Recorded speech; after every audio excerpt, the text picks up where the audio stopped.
Hello and welcome to another update video about Bitcoin. We start on the daily chart. Quick update also for everybody who's new on the channel so that you are familiar with our perspective on the daily time frame. Won't spend too much time on this. We cover it basically every single day.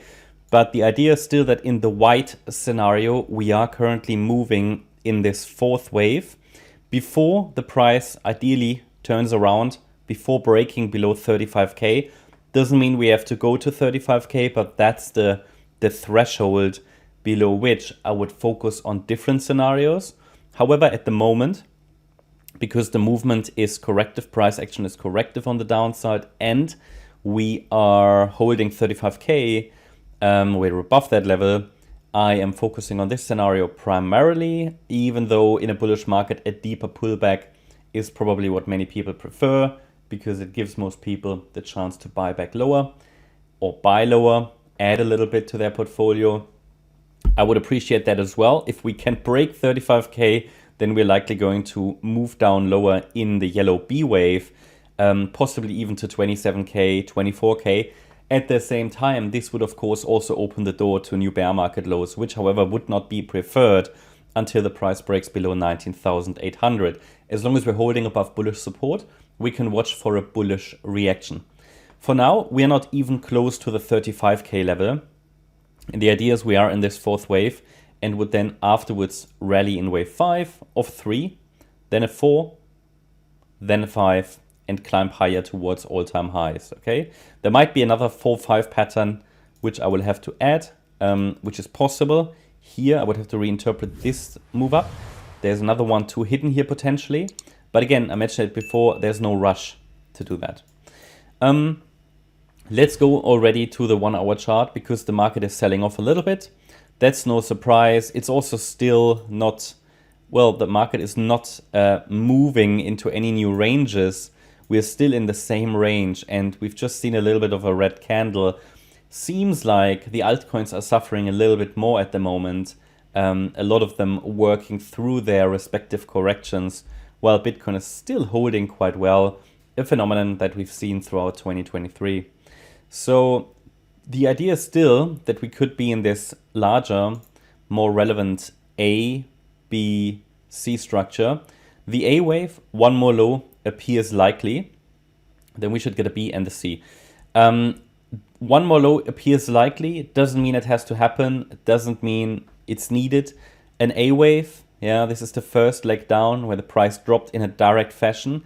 An A wave can be a 3-wave move, and we have 3 waves here with a drop into the Friday lows.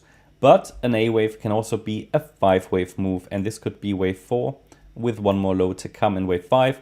And if that's the case, then the area between 39,314 to 40,887 is relevant as a target, okay? That's currently sort of an ideal target should there be another low from here in wave 5 of A. Seems likely to me because the market is quite weak, and until the chart gives me evidence that it's breaking higher directly, for example through breaking out of this flag pattern to the upside, I think another low is still, I'm not saying it will happen. It's not prediction that it will happen. It's not crystal ball. But I think it is very likely, has to be considered because there's zero evidence that this B wave has started, even though, of course, everything is possible. Okay, probabilities within corrections are anyway fairly evenly distributed. But I gave you a micro count in the previous videos, and we talked about, okay, maybe this wave 4, which is wave 4 in A, could be a complex W, X, Y, X, Z correction, and the Z wave might be an A, B, C. So it could possibly stretch higher from here and then maybe get that final drop. Or, maybe the B wave is already unfolding, but then the pattern is a little bit unclear or ambiguous.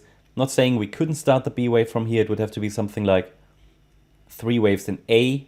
This could be a B wave and then maybe a C wave from here. But yeah, at the moment we just need to be patient. It's extremely draining, I know, frustrating, but the parameters are clear, and it appears likely that some of these previous swing lows could be tested in the decline. I haven't labeled them all, but they are all previous swing lows from this range that started on the 10th, 11th of December. Okay, and then yeah, potentially once that move down is over, the B wave should start, and then we should still see a C wave. If the A wave makes another low in the ideal region, into the ideal or any lower low below Fridays, really, I have to adjust the standard retracement or resistance area for the B wave. These are standard resistances, or let's call them rather retracements, because to be honest, they are not going to be resistance until the market reacts to them, but they are Fibonacci retracements.